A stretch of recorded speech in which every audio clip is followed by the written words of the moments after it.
So some interesting news here lately. The Big Ten has decided to play football as well as the Pac-12, but right now we're more interested in the Big Ten because word is around the street that the Big Ten purposely gave Nebraska the toughest schedule in the league. And when you look at it, it looks very evident that that's exactly what they did.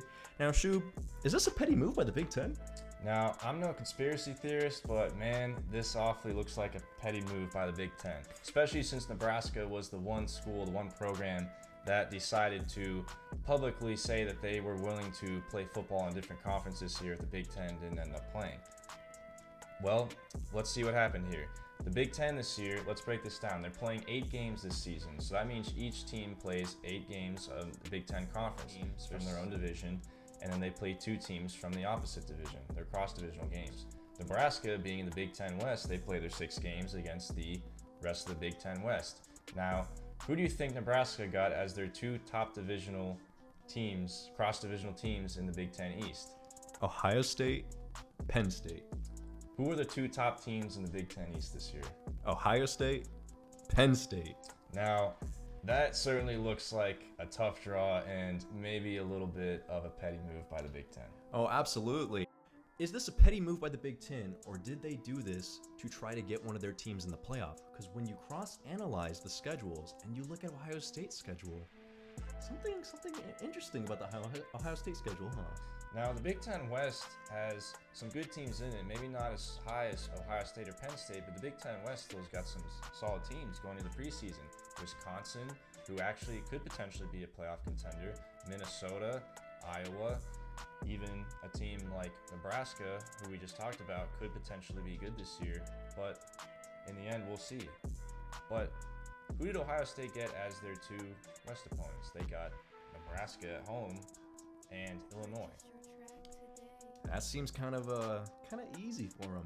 And I mean, when you look at Ohio State's schedule, I'm looking at it right here. I'll put it on the screen for you guys. It's Nebraska, okay? They've got Penn State, but look at this: Rutgers, Maryland.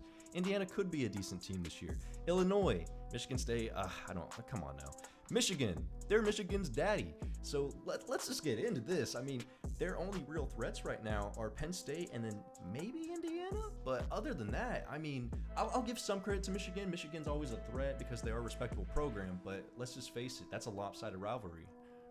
Yeah, Ohio State, the both of us, if you follow the podcast and you listen to our preseason rankings, preseason predictions, you know that we're both high on Ohio State. In fact, we both picked Ohio State to win the national championship preseason, even assuming that the teams weren't going to be even playing. We still said if Ohio State and the Big Ten played, that they would be in the national championship.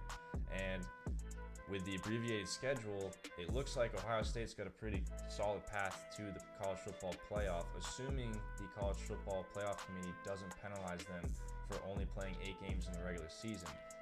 But I'll tell you what, this is a brilliant move by the Big Ten to get a team in the playoff. They know who their top dog is, and they knew that they had to give their top dog the easiest cross-divisional schedule that they possibly could, because there is no room for error when you start 4 weeks later than everybody else.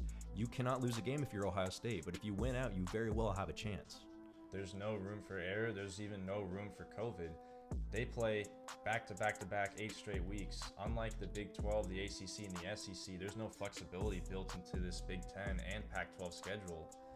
And if one of these teams gets knocked out with COVID or something, or an outbreak one week, that's going to spell trouble for this conference. So we'll see if they can put it together and see if they can get their big dog, their big boy in the playoff in Ohio State.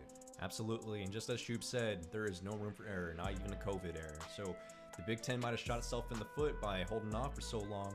But with that being said, you can hear more about this on our Big Ten Predictions podcast. We go into depth on all these teams. We appreciate you for tuning in. We'll see you next time.